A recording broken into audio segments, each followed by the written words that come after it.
And on the bottom of the deck, we see the Empress card. Now, not surprising that Capricorn is going to turn up with the Empress card. The Empress, she's a goddess of fertility, literal and symbolic. Fertility being the ability to manifest things, right? Be able to manifest things that but she puts in the work too, right? Even though this is the Bride of Frankenstein, who would be infertile in the movie or the book or whatever, she is the opposite of that. You can see here the pomegranate fruit, which is symbolic of femininity and fertility as well. She's someone who understands the mysteries of the universe. The stars in the background give evidence to that. And she's cozying up with her kitty friend right here. And he adores her, of course. She's the ideal mother, wife, businesswoman. She does make it happen. She's basically the best qualities of all the 4 different signs, earth, air, water, and fire, rolled into one. She's got each of those qualities and is a very balanced type energy. Not surprising for Capricorn here, right? Capricorn can be very grounded. Sometimes they're not, though, of course. That's any sign. But then we have covering you the Lovers card. Lovers possibly could be the Gemini card. Could be a head or heart decision.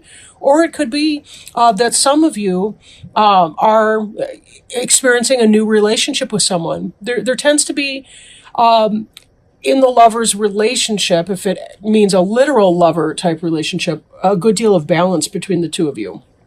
Then again, it could just be that sense of conflict in between. The head and heart decision that you could be trying to make. Now, in this particular reading, we see she's got a picture of her boyfriend who's writing her from far away. He kind of looks like an uptight person, and then here comes this fabulous lover through the window, who's mystifying and a little scary. And for some of you, you may be going through that type of decision making right now. It could be that you're not really sure what to make of that. Now, crossing you, we have the 4 of Imps card in the reverse. In the upright, this is a situation that is, it could be a happy celebration, a marriage. You see 1111. That's an ascended number. 1111, it relates to the idea of twin flame relationships. It is in the reverse. It's not the building blocks. Like, if we look again at this, I think of 4 posts or 4 corners that make the foundation piece of a building, a structure, something that you're building in a material way. Imps is the suit of fire, so there's that passion that comes with that, but it's passion put into action, being able to create the bower, having the happiness and the peace of that. In the reverse, it could be that some of you are taking on a lover and it's not going to be getting off the ground. It's not going to be building. It could be some kind of conflict for you, right? Now, that's not to say that there aren't aspects of your life where you're well-grounded, well-rounded, and you're making it work. But there is that kind of a sense here, given that this is in the reverse position, that you may be doing something that can actually uproot or bring down your house. If you are in a third-party situation, if you're stepping out on someone, just be very careful about that, because the energy can be kind of unstable here. Or that you could be leaving a situation because you have a new lover, leaving a boyfriend or girlfriend in the back or in the past. Now, crowning you, we have the Queen of Imps in the reverse position. In the upright, she's somebody who's friendly to you. Doesn't have to necessarily be a female, but it's somebody who's in this mastery type energy, Aries, Leo, Sagittarius. They are in the reverse position. So it could be the case that this is somebody who's kind of a player energy. It could be maybe that there's no passion in a situation that you find yourself in. And maybe you're struggling with that. Maybe that's why this seems to be some kind of a downfall, like the leaving or disruption of a relationship, because somebody more passionate is springing through the window right here. You're ready to leave the stodgy, what was his name in Bram Stoker's Dracula, like Jonathan or something. But he's uptight with his little shirt collar. If you can enlarge this picture, these cards are great.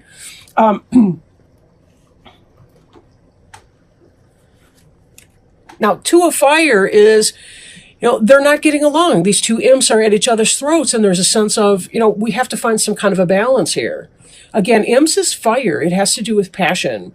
So there could be this head and heart decision that we see over here, and you're trying to figure out how to make it work out, because there's a sense that you want something that's more exciting, but at the same time, being a Capricorn, you still like to maintain the peace in your home. You like the groundedness. You're both struggling internally here, but also you're trying to make sense of it and bring these into some sense of balance. Head and heart decision.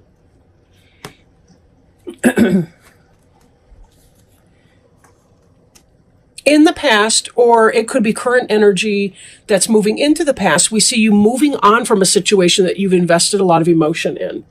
The suit of ghosts is the suit of water or cups, so it has to do with emotions and spirit.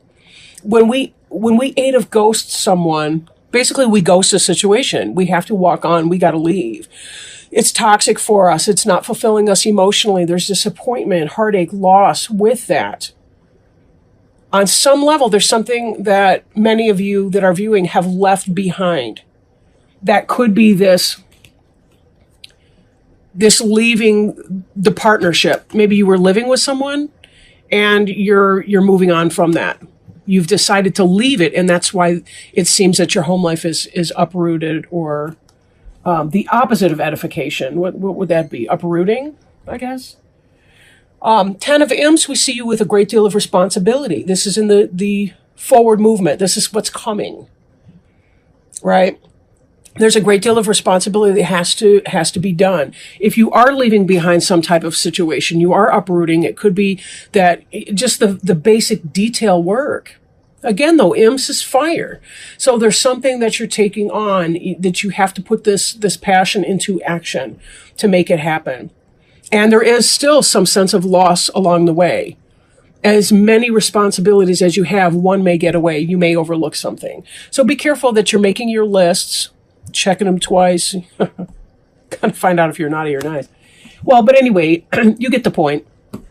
Just be sure that you're checking your list, and you're making sure that all your stuff you need to do is on that list, and you're taking care of that. But be careful that during all of this, you're still finding time for yourself to play and relax. Try to maintain this sense of balance here. I will point out too that the next deck, the next card over here, at the bottom of the deck is the Fool card, which is about taking that blind leap of faith. Sometimes when we find ourselves dissatisfied in a situation, we really do need to move on from it. We do need to try something new, if for no other reason than to keep growing as a person. When we feel stagnant, we do become the dead body that is electrified into life, but it still is a dead energy. We need to be able to come to life fully. Be able to produce fruit, however we want to call that metaphorically. Some of you may actually garden, but in that sense, whatever that is, you want to feel alive in your life. 7 of Bats is kind of getting away with something. Again, it's this kind of energy that some of you may have somebody on the side, or you may have slid from one relationship into another because you may have been seeing somebody kind of on the down low. You'll note that this guy here, he's sneaking out of these tents and he's trying to get away with all these bats. Some of them are escaping. He's not going to be able to take everything with him. But be careful too, because sometimes that can indicate evidence. The lipstick on the collar stereotype or something like that. Be very, very careful here that you're not, I want to say messing on your karma, by leaving a trail of heartache or, anything like that behind. But this environment card, this is the card representing you, and this is the card representing your environment. There's a lack of passion in your environment. Ace of Imps upright would be the Ace of Wands in other decks, which is a clear phallic symbol. Has to do with a lot of passion. This is an absence of the passion, which could be why you were seeking something outside of your relationship and turning this, what used to be an edifying marital structure, upside down. Trying to get away with something, though. But if you are found out, there could be a battle zone at home. and a great deal more responsibility, because now you have to take care of the person that found out about you if you're not completely ready to 8 of Cups them and move on from that situation. But if you're trying to balance that, and it can, sometimes we can unwittingly or without any intention, we can make our life even more complicated than it already is. 5 of Ghosts is about a sense of loss, disappointment. So for some of you who do make the choice that you're going to be moving on, expect that you're going to live in this energy for a little bit longer. You know, possibly you're fearing that you're going to live in the disappointment energy. But the only way to heal from anything is to just go right through it. That's the only way to leave it in your past tense. We have to feel our emotions. If we don't, we carry it around with us. And then it winds up becoming yet another burden, another responsibility that we have to take on. Because now we're going to be feeling less and less balanced in our life. And we're more likely to feel anger, disappointment, frustration, random spurts of tears. Any of that can happen. So we have to be very, very careful where we're going with that. And then Wheel of Fortune. You know, this guy looks terrified. He has no idea what the future will hold. And the future may or may not go the direction that he wants it to go in. If you've been doing something, you know, where you're cheating on somebody, or it could be that this lover partner is cheating on somebody to be with you, understand your personal hens may come home to roost with that. There is a karmic balance in that.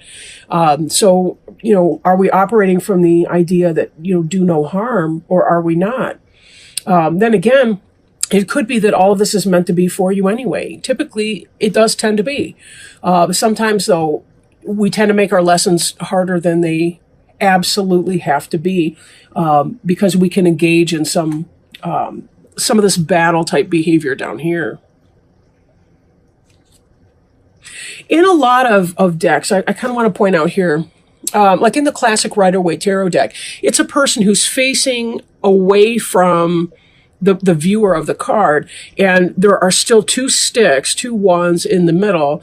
And it's kind of the idea of surveying the situation, surveying what's happening in order to be able to make a decision. That's, again, why I point this out as some kind of an internal struggle.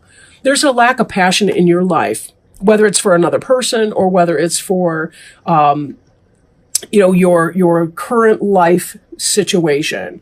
But this really does kind of read like a relationship reading for a lot of you. Not that it can't be a workplace or career path type situation, but it really does kind of seem like for many of you it's going to be some sort of a romantic relationship. Again, possibly with an Aries, Leo, or Sagittarius, or someone who you think is kind of a player, and you have mixed feelings about dealing with that player. You're trying to make the right decision here. It will tear up my home if I'm found out. Is it worth it to pursue something with this person who's kind of a wild card? And I'm not really sure what to make of that. You know, then again, we come back to this, the Fool card on the bottom of the deck, and ask the question too, you know, so is the Fool foolishness, you know, and the Cat's trying to warn this person that he's about to fall off the cliff here? Or could it be taking that blind leap of faith that, you know, sometimes I really just have to shake it up and I got to move on? And, you know, kind of let the chips fall where they may. You know, it is what it is. It's going to be what it's going to be. Well, so let's pull another card. I'd like to pull an oracle card for you. And today I'm working with the Alice in Wonderland oracle cards. By the way, I really love these cards. I think they're fantastic. And I really enjoy Alice in Wonderland as well. They're by Lucy Cavendish. Some of you are interested in the cards that we work with in these readings. Oh, see, we had a jumper. This is awesome. Let me pull it up. And, okay. The card is choices. Choices. Feeling blocked, restrained, right? Again, this ties right back with the Two of Imps and with our Lovers card that we saw back over here, right? So we'll pull those up with her. There were doors all round the hall, but they were all locked. And when Alice had been all the way down one side and up the other, trying every door, she walked sadly down the middle, wondering how she was ever to get out again. When we are changing in order to find our own personal wonderland, we need to keep the momentum going in whatever area of life the magic of change is arriving. This means leaving the in-between lands of the idea and entering into the choices we must make to move forward. It may seem to you, as it does to Alice, that each choice presents a potential problem, that there is not one clear choice or way to go. Each door is locked, too small, impossible to open or to even fit through. But Alice had not yet found the way. You too are on the road to finding the way to unlock the opportunities that are all about you. It may also be that various tests of courage will reveal the key to the door, which you will see when you enter Wonderland. Right now you have choices. Each of them may seem to have one or more drawbacks or obstacles. You feel that if you do not know how to get through to the other side, perhaps you are not meant to go there at all. But look about you. There are solutions. There are ways through. You can create the next step, but you must be brave and willing to try something very new. And then you must be ready to deal with the uncertainty taking this step shall bring. If you peek through the keyhole, as Alice does, you will see the doorway leads to the loveliest garden you can imagine. You must find a way through, because the delights that lie on the other side are worth this test. The challenge is how to reach this place. You may need to grow smaller. You may need to grow larger. You may need to change yourself in ways that initially seem very strange to you. In divination, this card reflects choosing which way to go, a moment of decision, uncertain of what is best or what to do next, feeling like the door is closed, and wanting to reach the next stage of your life, but not seeing a single way through. There's a saying that goes, if God leads you to it, he'll lead you through it. And whatever your viewpoint is on God or divine or anything like that, just understand that nobody's ever brought to that place of a door if they're not also given the option of going through that or some ability to go through that. Everything that you've done in your past has led you to this point. And know that you're here because you are, in fact, able to cope with and deal with what that means when you're here at this point. Even if you don't feel ready, even if you feel like a small child inside and aren't sure exactly what to do with that, just know that you are being guided through all of those steps, that you do have your supports, whether they're your friends on earth, your family members, whether it's spiritual guides and supports. You have been brought to this point for a reason. And part of this is about your spiritual growth and development.